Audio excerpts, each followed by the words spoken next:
तो नमस्कार बच्चों, कैसे आप सब। उम्मीद करता हूँ आप सब बहुत अच्छे होंगे। बच्चों देखिए, आज हिंदी के जीवन परिचय की अगली सीरीज में हम यहाँ पर लेकर आए हैं जयशंकर प्रसाद जी का जीवन परिचय। जी हाँ बेटा, अगर बात करें पेपर के पॉइंट ऑफ व्यू से तो बेटा ये मोस्ट इंपॉर्टेंट आपका होने वाला है। मोस्ट इंपॉर्टेंट आपका ये होने वाला है बेटा। पॉइंट ऑफ व्यू से पेपर अगर हम देखें तो हर बार पेपर में पूछा जाता है, और यही नहीं, आपके पेपर में जो 7 सेट बनते हैं उसमें से बेटा लगभग 5 से 6 सेटों में यही जीवन परिचय आपको देखने को मिलने वाला है।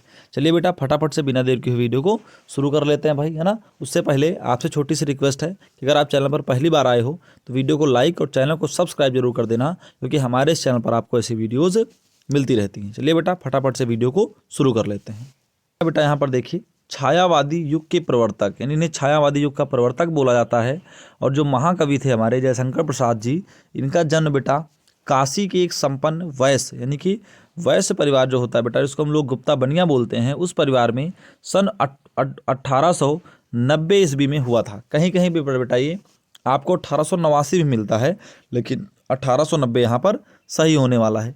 उनके पिताजी जो थे बेटा और बड़े भाई बचपन में ही स्वर्गवासी हो गए थे, और बचपन से ही इनके पिताजी स्वर्गवासी हो गए थे। सुंगनी साहू का एक परिवार था बनारस में, तो वहीं पर बेटा इनका जन्म होता है। उनके बाबा और दादाजी जो रहते हैं वो तंबाकू के बहुत बड़ी व्यापारी रहते हैं। ठीक है बेटा, लिखा है अल्पावस्था में ही, यानी कम अवस्था में ही लाड प्यार से पड़े जो प्रसाद जी से हमारे बेटा, इनको घर का सारा भार वहन करना पड़ा। यानी जब पिताजी और बड़े भाई बचपन में ही स्वर्गवासी हो जाते हैं तो इनका सारा भार इन्हीं के ऊपर आ जाता है।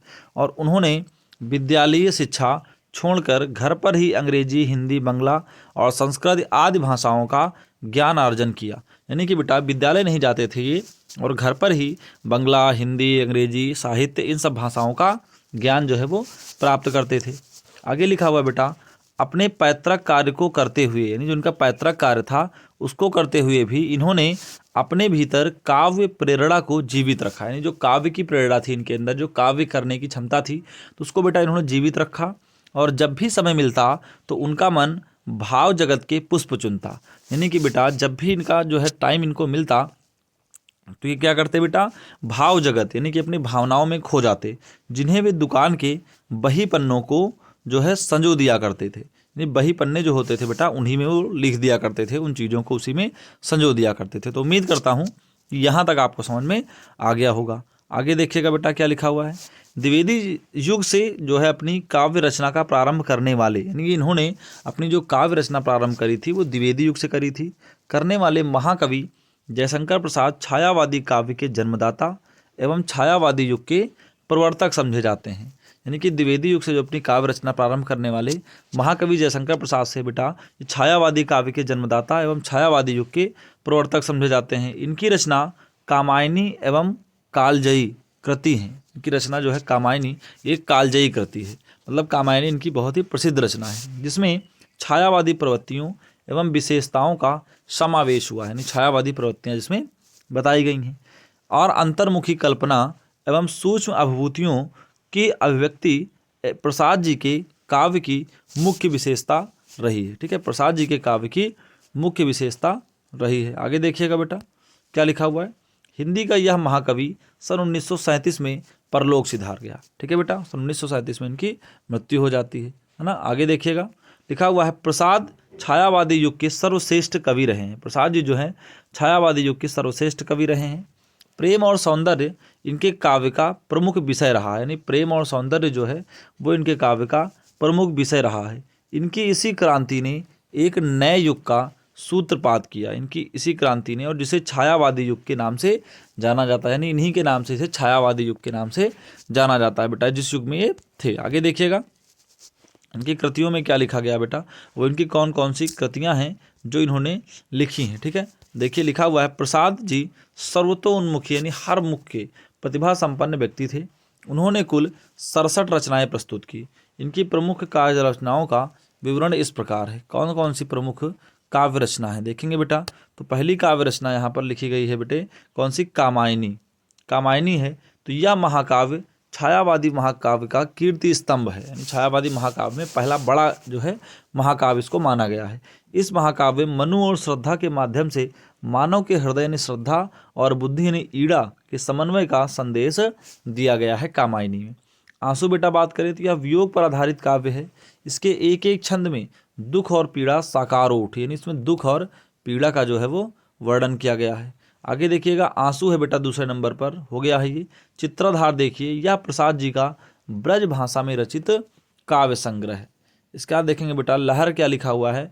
लहर में इसमें प्रसाद जी की भावात्मक कविताएं संग्रहित हैं लहर में। 5वां नंबर यहाँ पर झरना है बेटा, देखिएगा यह प्रसाद जी की छायावादी कविताओं का संग्रह है। इस संग्रह में सौंदर्य और प्रेम की अभिभूतियों को मनोहरी रूप से वर्णित किया गया है, किसमें, झरने में।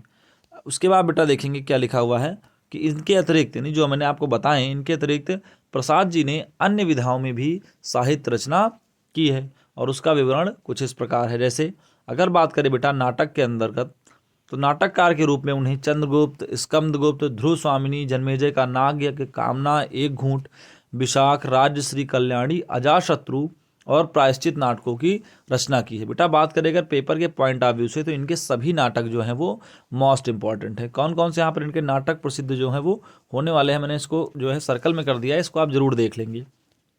सबसे पहला बेटा इनका प्रसिद्ध नाटक चंद्रगुप्त, स्कंदगुप्त, ध्रुव स्वामिनी, जन्मेजय का नागयज्ञ, कामना, एक घूंट, विशाख, राज्यश्री कल्याणी, अजातशत्रु और प्रायश्चित। तो ये इनके क्या है बेटे, प्रसिद्ध जो है वो नाटक हैं। आगे बात करें अगर इनके बेटा उपन्यास की, तो उपन्यास इनके यहाँ पर कौन कौन से होने वाले हैं, ये जो मैंने सर्कल किए हैं। मतलब कि उपन्यास की बात करें तो कंकाल इनका प्रसिद्ध उपन्यास है, तितली, इरावती, ये सभी इनके क्या है बेटा, प्रसिद्ध उपन्यास हैं। ठीक है, तो उम्मीद करता हूँ कि प्रसिद्ध उपन्यास भी आपने देख लिए होंगे। उसके बाद बात करें बेटा तो इनकी कहानी कौन कौन सी हैं जो प्रसिद्ध होने वाली हैं, तो इनकी प्रसिद्ध कहानियाँ यहाँ पर आप देख सकते हैं।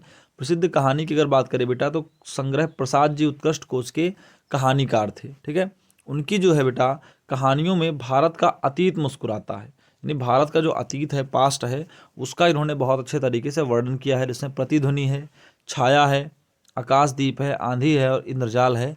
इनके प्रसिद्ध जो है वो कहानी संग्रह होने वाले हैं। ठीक है बेटा, आगे बात करें अगर निबंध की, तो प्रसाद जी के कौन कौन से प्रमुख निबंध हैं ये यहाँ पर देखना है। ठीक है बेटा, निबंध संग्रह की अगर बात करें तो काव्य और कला, ये इनका क्या है बेटा, प्रसिद्ध जो है वो निबंध संग्रह यहाँ पर होने वाला है। ठीक है, तो उम्मीद करता हूँ कि मैंने आज आपको जयशंकर प्रसाद जी का जो जीवन परिचय कराया है वो आपको ज़रूर समझ में आया होगा। बेटा जीवन परिचय अगर समझ में आया हो तो वीडियो को लाइक कर देना, चैनल को ज़रूर सब्सक्राइब कर देना, क्योंकि हमारे इस चैनल पर आपको ऐसी और भी वीडियोस मिलती रहती हैं और आपके हर सब्जेक्ट से रिलेटेड तैयारी हम यहाँ पर आपको कराते रहते हैं। तो आज के लिए बस इतना ही, मिलते हैं अगले वीडियो में, तब तक के लिए जय हिंद और वंदे मातरम बच्चों।